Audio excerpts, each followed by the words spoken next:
매일 성경 묵상을 돕는 해설 가이드입니다. 안녕하세요. 묵상 코치입니다. 함께 읽고 나눌 말씀은 누가복음 12장 49절에서 59절까지 말씀입니다. 49절에서 53절은 분쟁을 주러 왔다라는 내용입니다. 예수님은 앞단락에서 심판이 생각하지 않는 날, 알지 못하는 시간에 임할 것을 예고하셨는데 이제는 불을 땅에 던지러 왔다고 선언하십니다. 이전 본문에서 불은 심판의 의미로 사용되었고 구약의 여러 본문에서도 심판과 관련이 있습니다. 불은 심판과 더불어 정하는 기능을 갖고 있습니다. 불이 땅에 던져지면 악인들과 의인들 간의 분리가 일어납니다. 악인들에게서 분리된 의인들은 불로 정화된 자들입니다. 정화된 의인들은 예수님이 전하신 복음에 긍정적 태도로 반응하고 그를 받아들인 사람들입니다. 역설적으로 불이 던져지면 악인의 심판에 이르고 죄인으로서 예수님의 복음을 영접하는 사람들은 정화됩니다. 하지만 하늘에서 던져진 불이 온 땅을 태우기 시작한 것 같은 현 상황이 아직은 일어나지 않았습니다. 죽음의 세례를 통해 땅에 심판이 주어질 것입니다. 이런 점에서 난해 구절인 이 불이 이미 붙었으면 내가 무엇을 원하리요? 라는 것은 심판의 실현을 의미하기보다 심판에 대한 소망을 의미합니다. 이 심판은 예수님의 죽음을 통해 실현될 것이며 예수께서 긍정적으로 반응한 사람들에게는 정화, 곧 구원이 됩니다. 불의 이미지는 자연스럽게 50절에 세례로 이어집니다. 세례 요한은 예수님이 성령과 불로 너희에게 세례를 베풀 것이요 라고 선포했는데 불로 세례를 주실 예수님은 먼저 세례를 받으실 것입니다. 세례는 예수님의 죽음을 상징합니다. 십자가 죽음은 그를 믿지 않는 자에게는 심판을, 그를 받아들인 자에게는 구원을 선포하는 두 가지 결과로 이어질 것입니다. 이미 예수님은 죽음을 목표로 예루살렘을 향해 올라가고 있다고 예고하셨습니다. 누가는 예수님의 변모 사건에서는 별세, 예수님이 예루살렘을 향해 가는 결심을 말씀하실 때는 승천이라는 용어를 사용함으로써 예수님의 목표가 예루살렘에서 죽음인 것을 알렸습니다.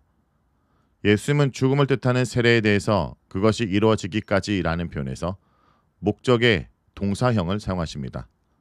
이는 십자가의 죽음이 하나님이 그를 위해 준비하신 목적이고 우연한 사건이 아님을 의미합니다. 예수님은 자신에게 주어진 목적인 죽음을 이루기 위해 예루살렘을 향해 묵묵히 걷고 계신 것입니다. 개역개정에서 답답함으로 번역된 단어는 사로잡히다, 집중하다의 뜻을 갖고 있습니다. 목표점을 향해 전진하는 예수님의 의지를 강조하는 표현입니다. 예수님은 십자가의 고통을 알면서도 자신에게 주어진 하나님의 목표와 뜻에 집중하십니다. 왜냐하면 죽음의 세례를 통해서만 하나님의 목표, 즉 구원의 목적이 성취되기 때문입니다. 예수님이 구원의 길을 위해 목표점인 십자가를 향해 묵묵히 걸어가시고 목표를 완수하셨듯이 예수님을 따르는 사람들은 십자가의 복음에 집중해야 합니다. 51절에서 53절은 분리를 일으키러 왔다라고 말합니다.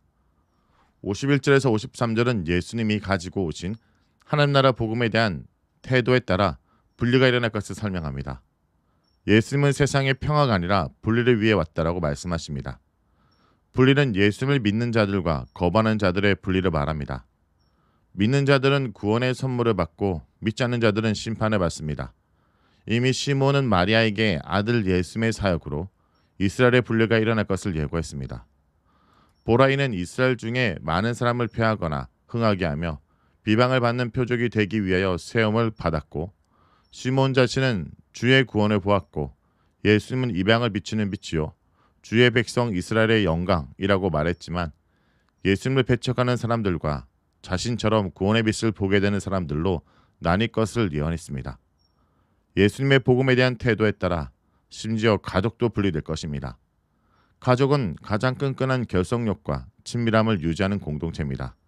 가족도 예수님에 대한 태도에 따라 양쪽으로 갈라집니다.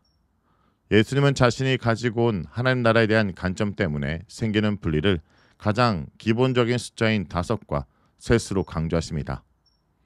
예수님은 3명과 2명, 2명과 3명이 맞서는 장면을 예로 드십니다.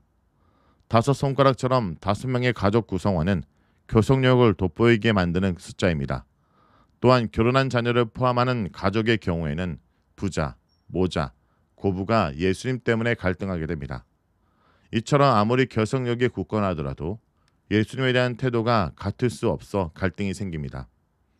분리가 일어난 시간과 관련해서 52절은 이제부터를 사용합니다.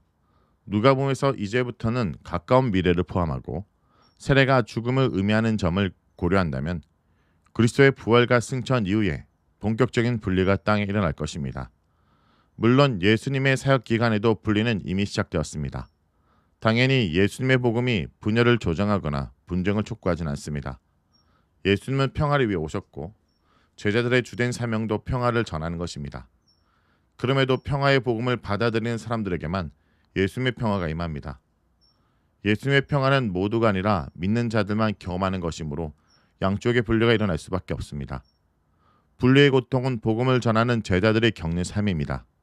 그럼에도 예수님을 따르는 자들은 십자가, 죽음, 즉 세례를 통해 주어지는 구원의 선물을 세상의 삶으로 변증함으로써 사람들을 분리의 건너편에 내버려 두지 않고 구원의 길로 초대하는 사명에 집중해야 합니다.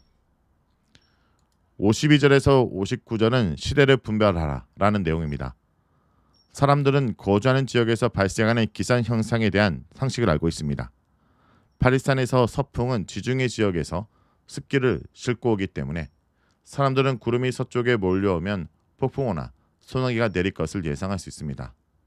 남풍이 불어오면 남쪽에 위치한 네게브 사막에서 발생한 뜨거운 열기로 고생할 것을 예상합니다. 이처럼 팔레스타인에서 사는 사람이라면 전문가의 도움을 받지 않더라도 기상을 예측할 수 있습니다. 그러나 사람들은 하나님 나라가 예수님의 활동을 통해 나타나는 것을 해석하지 못합니다. 무리가 해석하지 못하는 원인은 예수님이 위선자들로 칭하는 부분에 암시됩니다. 기본적으로 위선은 불일치 또는 부조화를 의미하는 점에서 두 가지 해석이 가능합니다. 첫째, 무리는 날씨처럼 예수님의 행위와 말씀으로 임한 나라를 쉽게 분별할 수 있는데도 의도적으로 받아들이지 않습니다. 둘째, 무리는 예수님이 가지고 오신 나라를 스스로 해석할 수 있는데도 생각보다 무지합니다. 어느 경우든지 간에 심판의 책임은 하나님 나라 도래를 분간하지 못하는 사람들에게 있습니다. 예수님은 어찌하여 옳은 것을 스스로 판단하지 아니하느냐 라며 결단을 촉구하십니다. 결단을 위해서도 앞의 경우처럼 상식적인 지식에 대해 언급하십니다. 만일 고발을 당한 경우 재판을 받기 전에 하해를 시도해야 합니다. 하해하지 못한 소송에서 지게 되면 한 푼도 남김없이 다 갚기 전에는 옥에서 나올 수 없습니다. 소송에서 패할 것이 예견될 때 먼저 하해를 시도해야 하는 것은 전문가의 도움을 받지 않아도 판단할 수 있는 상식입니다. 하나님은 마지막 심판을 집행하실 재판관이시기에 무리는 형벌에 처해지기 전에 하나님과 하해하는 길을 선택해야 합니다. 지금 하나님과의 하해를 거부하면 영원히 하해할 기회를 얻지 못할 것입니다. 예수님이 던지신 불은 세상을 변화시키는 불이며 우리의 신앙을 새롭게 하는 불입니다. 이 불은 때로는 갈등을 가져오지만 결국은 우리를 하나님의 뜻대로 인도하는 불입니다. 우리는 이 불을 받아들이고 예수님의 길을 따르는 제자로 살아가야 합니다. 말씀을 놓고 기도하겠습니다. 하나님 아버지, 오늘 예수님께서 던지러 오신 불의 의미를 깨닫게 하심을 감사드립니다. 우리의 신앙이 식어버리지 않도록 우리의 마음에 성령의 불을 부어주시고 복음의 능력으로 세상을 변화시키는 삶을 살아가게 해 주옵소서. 주님을 따르는 길이 쉽지 않지만 주님의 십자가를 바라보며 끝까지 순종하는 우리가 되게 하옵소서. 예수님의 이름으로 기도합니다. 아멘.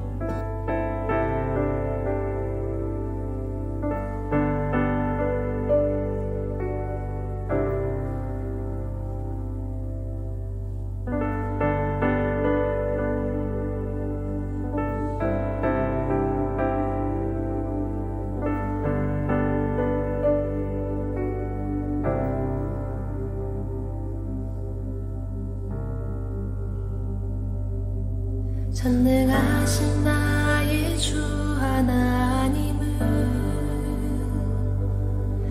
능치 못하실 일 전혀 없네. 우리의 모든 강구도 우리의 모든 생각도 우리의 모든 꿈과 모든 소망도 신실하신 나의 주 하나님